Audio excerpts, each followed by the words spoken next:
Yeah, congratulations to Greg and that group. They've played at a really, really high level, very high level. We experienced that last year. We had a 24-year-old that's a really good player. They may have a couple of them. Tanjay was terrific.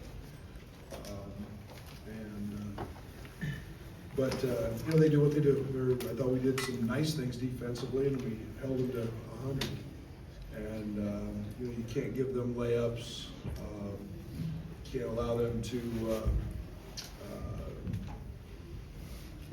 We knew we were going to give up some threes, and I thought for the most part we did a pretty good job. Tanjay's got the ability to hit step back threes. I thought we survived the first half. Casper's had 5 turnovers, and that was a run that kind of got them going. But at the end of the day, guys, we don't have very many healthy bodies. Tommy didn't make the trip with us. He drove up, before the game because he said he wanted to try to play, and Jake Davis got sick right after pregame, and said he wanted to try to start, but he didn't even join us at halftime. He was in the restroom. That's why we didn't shake hands with them after the game. They don't need this.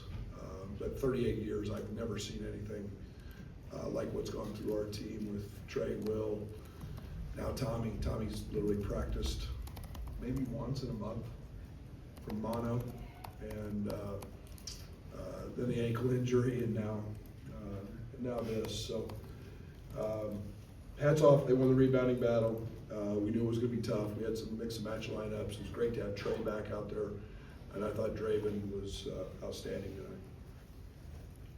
Questions for the coach?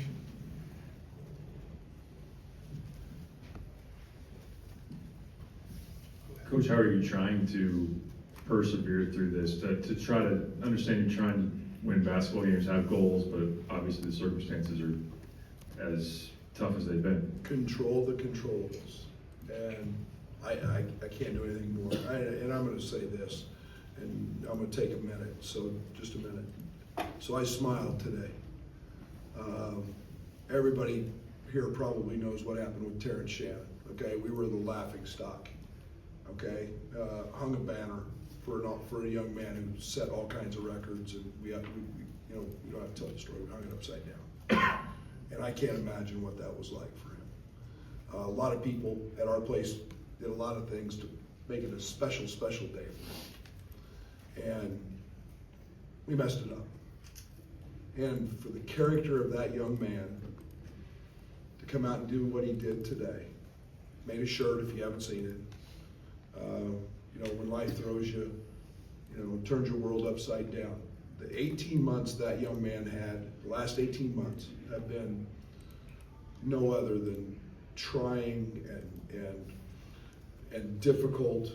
And for him then to turn around and make a shirt, and I challenge every business in Champaign, I challenge every alum, go buy it. Because it's all going to the Boys and Girls Club. He's not out trying to profit off of it. But man, you talk about a happy head ball coach today. Man, I couldn't be any more proud of the way that young man handled that situation, his moment, all the work that went into that, his moment. And then to turn it around and give it all to charity. So my challenge is to all the great Illini fans out there, do something great and go buy that shirt. And I'm going to buy hundreds of them. This is a game. What that kid went through with his trial and a moment like that speaks volumes to him. So I had to say that, but all I'm doing is we're going to survive. We're going to be fine.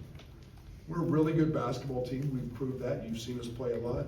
We can't, I'm sorry, it's terrible for Perez. Break his wrist on a fault, and then just, we don't know who we have from day to day. I didn't know who I was starting today. So we'll be fine, and 18-year-olds got to grow up and deal with some adversity, and we'll just you know, it's David playing Goliath in the next one, and we'll show up and we're gonna fight. Got a question right here. Please, can you give him a mic? Second row. Thank you. Coach, obviously Tangi's rolling 3 in his last 2 games. What was the thoughts going into this on how to slow him down a little bit? What do you wanna do? What would you do? You seem to wanna ask the question, what do you do? He's a good player. Draven he made really, really hard step back threes. I thought the only thing we tried to do was not foul him. And we made those mistakes early.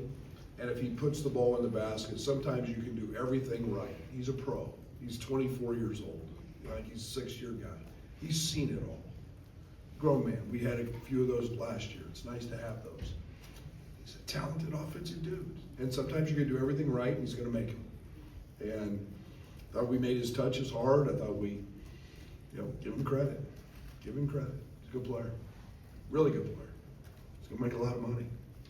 This gentleman right here in the back, go ahead, and then right here, go ahead. No, you can go ahead. With Merez, I think you said yesterday that it was kind of indefinite, no timetable yet in his potential return. Is there any update on that, or is it still kind of in the air? He's got a hole in his cast where they do bone stem stuff, and I don't know, it's way too, but they won't even look at it for a bit here. So it's just now to get the pain out and the swelling. So no timetable yet. Go ahead, Brandon. Brandon, you talk about after Michigan State defensively wanting to be better. Is there anything you're seeing that's, I don't know if concerning is the right word, that you're not, maybe a disconnect on that side of the ball right now? I don't think we're disconnected. I think they're good. I think they're one of the top offenses in the country. We're not very big. So we got guys trying really hard.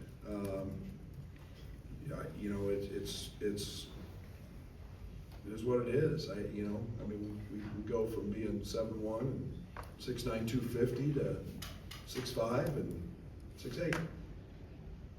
So, and then Tanjay hit really good shots. I still say our perimeter guys are really good defensively, and we gotta continue to be better. Michael? Health probably played a factor, but is there anything notably different about the Wisconsin team you saw tonight versus the one you saw in December? No, they're confident. They're playing great.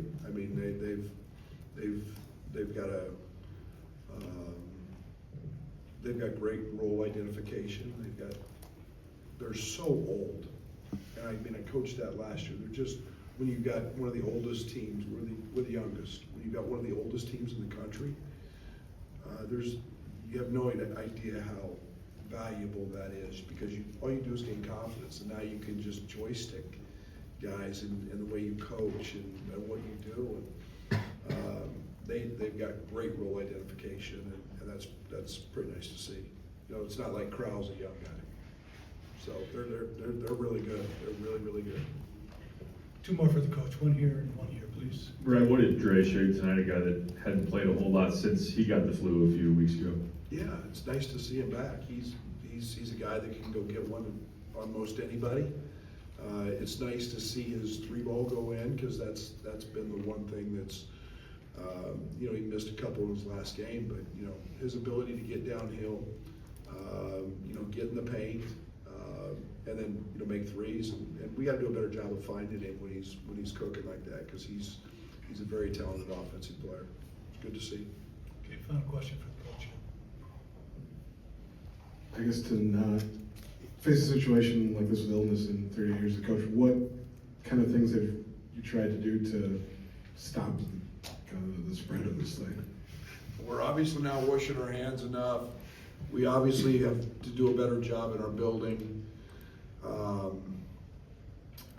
We're 3 weeks into this now, and we can't stop it. Maybe it's their apartments. I don't know if we need to put them in hotels. I don't have the answer. We went through a stretch. We gave them all Tamiflu. And then this is a different time, because we did the fever, body ache thing with a couple guys. Now this is the stomach and the other end. And, you know, Tomislav lost 7 pounds. So, you know, you can imagine, he took 2.5 IVs today before he came up just to try to hydrate. And so, we'll do everything we can possibly do with our staff and people. And again, that's why I didn't want to shake hands with Greg and their group. They need to stay as far away from this nonsense as they can. Thank you, Coach.